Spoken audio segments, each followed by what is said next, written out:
Professor wants us to dress up to give this prepared speech, and she also asks that it takes 5 minutes. Now comes the part where we throw our heads back and laugh. Ready? Ready!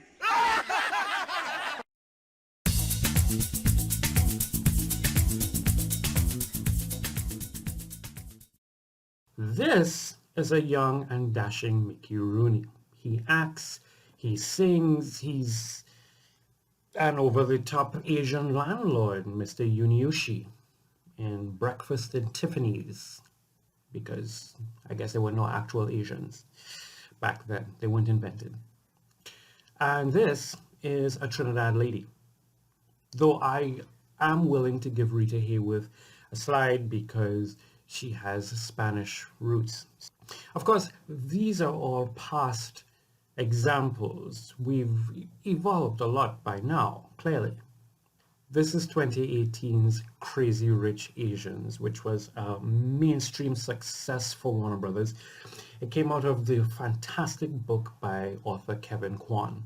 It starred Constance Wu, who played the main character, the main protagonist, Rachel. When Kevin Kwan's book was being optioned to be made into a movie, one producer said to him, "We will produce this, but you have to make Rachel white, because that's what Crazy Rich Asians are about." Now, we can say that a big name draws more seats. It's strictly business. It's why Scarlett, whom I love to the ends of the earth, is the main character in Ghost in the Shell.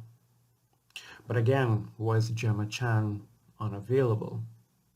I believe the real reason, to be honest, is this. Straight, white, and male is the default setting. Think about it. When your phone starts acting glitchy, or there is a software update on your phone on an app that you don't necessarily like, you can click default settings. It goes back to a factory reset, and everything is fine, no problem, no fuss, no muss. And it's the same thing with media. We crave straight, white, and male. So when someone says, how about queer Latina, it becomes an issue. It becomes, why are black actors taking our heroes?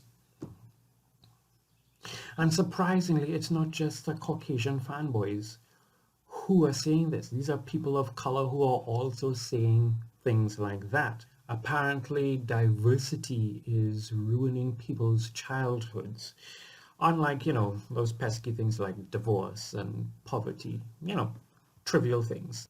By the way, there is a black Superman, and his name is Calvin Ellis. Diversity and representation also means understanding that, well, people just want to be seen. Why in the year of our Lord 2020 are we now having an actual mainstream Asian superhero film?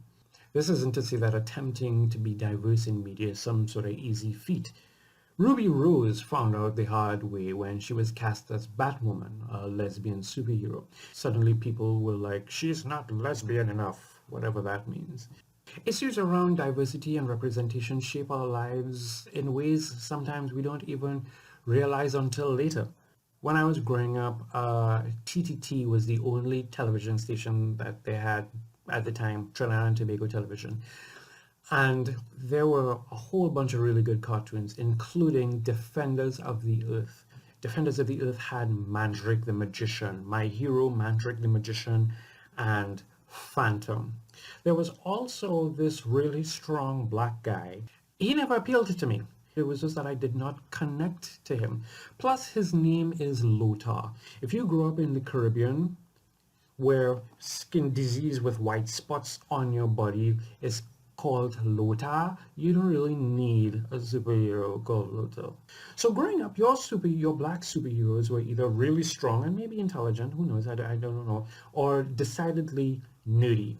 But it does help. It does help to be, especially in this world that we're living in now, to have a sense of representation, to see yourself represented as much as on that screen.